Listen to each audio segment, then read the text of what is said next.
राम राम भाइयों, मेरा नाम अनिल सोलंकी है। मेरे यूट्यूब मंच लाउड जाट वॉइस में आप सबका स्वागत है। भाइयों, मेरे को ऐसा लग रहा है कुछ दिन से सोशल मीडिया पे जो मैं नागौर के बारे में बयान देख रहा हूँ कि हम 15वीं या 16वीं शताब्दी में पहुँच गए हैं। हमारे देश में लोकतंत्र नहीं है और ऐसा लग रहा है जैसे पहले सेनाएं आपस में आके डट जाती थी ना, एक दूसरे के सामने युद्ध होता था, वैसा ही माहौल बनाया जा रहा है सोशल मीडिया के जरिए।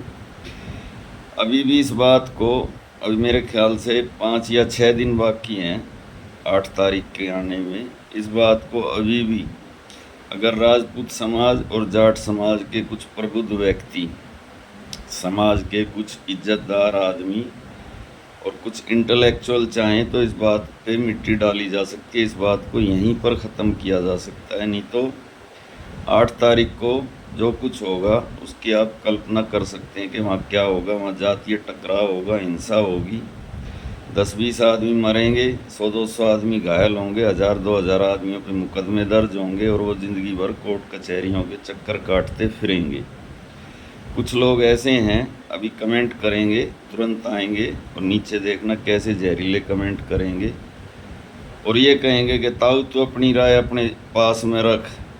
और जिन्होंने ज़िंदगी में कदे कुतिया कभी लाकड़ी नहीं मारी ना, वो खून की नदी बहान की बात करेंगे अभी आके।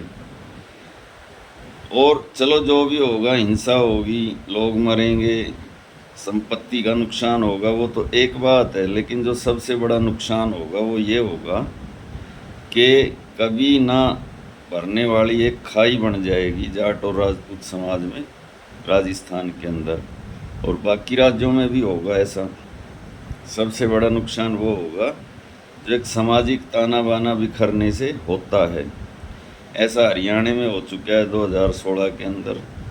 कम से कम 30-35 बालक हमारे समाज के पुलिस की गोली से मारे गए और 50 के करीब बालक जेलों में पड़े हैं और मेरे ख्याल से 500-700 बालकों पे मुकदमे भी दर्ज हुए।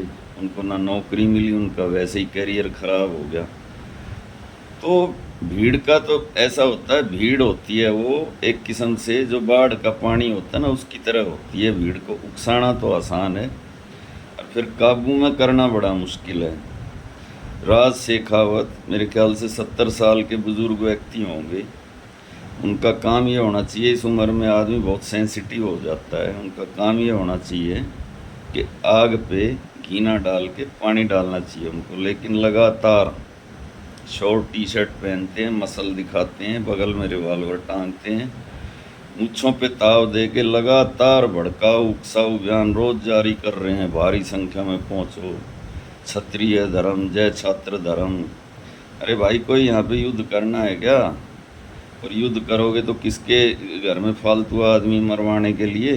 अपनों को ले आओ, दूसरों को क्यों उकसा रहे हो? और फिर क्रिया की प्रतिक्रिया में जाट समाज से भी बयान आ रहे हैं। भाई सिंपल सी बात है, निर्जीव चीज़ पे में भी क्रिया की प्रतिक्रिया होती है। आप पानी में भी कंकर मारो तो उसमें भी बुलबुले तो निकलते ही हैं। जब इधर से भड़काऊ बयान होंगे तो उधर से भड़काऊ बयान होंगे। और सबको पता है कि नागौर एक जाट बहुल जिला है और सबको पता है कि करनी सेना एक जाति का संगठन है। अब एक जाति का संगठन दूसरे के ज़िले में जाके वहाँ पे जातिवादी बातें करेगा, भड़काऊ बातें करेगा, तो जातिवाद भड़केगा और जातिवाद भड़केगा तो हिंसा भड़केगी और हिंसा भड़केगी तो पक्की बात है जान और माल का नुकसान होगा। लेकिन कुछ चीज़ें ऐसी होती हैं, कुछ गलतफहमियाँ ऐसी होती हैं जिनका कुछ इलाज नहीं। जो धींग धक्का साई आगरे में चल गई, इनको ऐसा लगता है सो कॉल्ड करनी सेना वालों को कि वो नागौर में भी चला लेंगे, लेकिन यही गलतफहमी है जो इन पे भारी पड़ने वाली है। आगरा एक शहर था, शहर का कल्चर अलग होता है, शहर में किसी को किसी से मतलब नहीं होता है। लेकिन नागौर में ऐसा नहीं होगा। नागौर के अंदर अगर जाएंगे तो बड़ा भारी नुकसान उठा लेंगे, ये मैं आज ही आपको बता रहा हूँ। तो मैं एक एग्जाम्पल के साथ अपनी बात थोड़ी सी आपको बताऊंगा। इसमें आप हिंदू मुस्लिम का एंगल मत देखना। मेवात के अंदर हनुमान जयंती की यात्रा निकलती है हर साल शांति से। एक साल बजरंग दल वालों ने भड़काऊ पोस्टें डाली कि कल तुम्हारे जमाई आ रहे हैं, तैयारी करो स्वागत की, एट्सेट्रा एट्सेट्रा। और उस साल वहाँ हिंसा हुई और हिंसा में 5-10 आदमी भी मरे।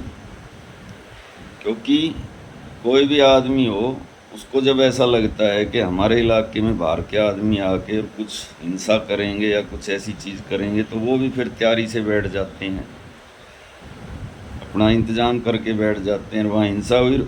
अब इस साल भी वहाँ यात्रा निकली है, लेकिन अब कोई हिंसा नहीं हो रही। कई बार ये होता है कि प्रशासन भी चाहता है कि वॉयलेंस हो, क्योंकि डिवाइड जो समाज होता है ना, वो कई बार राजनीतिक दलों को भी सूट करता है। जैसे हरियाणा में सूट कर रहा है। हरियाणा में जो 2016 में हुआ था, वो सरकार के द्वारा प्रायोजित था, उसने रोका नहीं, बिल्कुल भी हिंसा होती रही और सरकार प्रशासन अपना मौन साध के बैठा रहा।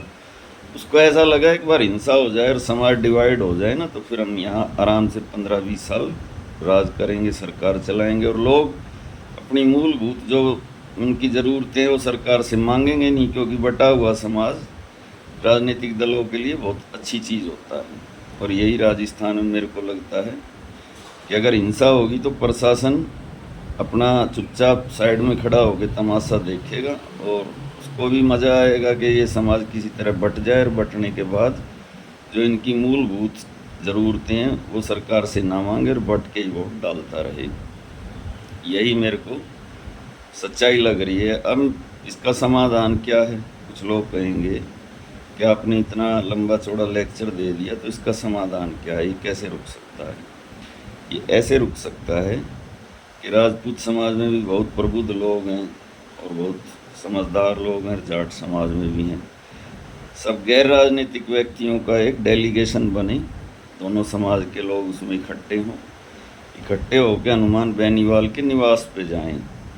जब किसी के घर पे जाके कोई बैठता है तो उस आदमी पे पूरा दबाव पड़ता है, और जब 4 आदमी वहाँ जाके बैठेंगे तो ज़रूर उनकी बात रखेगा और ये बोलेगा, उससे ये बयान दिलवाया जाए कि मैंने जो बयान दिया था उसके पीछे किसी जाति का अपमान करने का मेरा कोई इरादा नहीं था। मैंने एक इतिहास के संदर्भ में एक बात कही थी, मेरा ऐसा कोई इरादा नहीं था किसी जाति की भावनाओं को ठेस पहुंचाने का। और अगर किसी जाति की भावनाओं को ठेस पहुंची है तो मैं अपने शब्द वापस लेता हूँ। बस इतनी सी बात है, मामला यहीं ख़त्म हो जाएगा। तथा राजपूत समाज के लोगों को अपने समाज के युवाओं से ये अपील करनी चाहिए कि करनी सेना के उकसावे में आके नागौर ना जाएं 8 तारीख को। अगर वहाँ जाएंगे तो क्रिया की प्रतिक्रिया होगी, हिंसा होगी, जनहानि होगी, धनहानि होगी और भाईचारे को नुकसान होगा।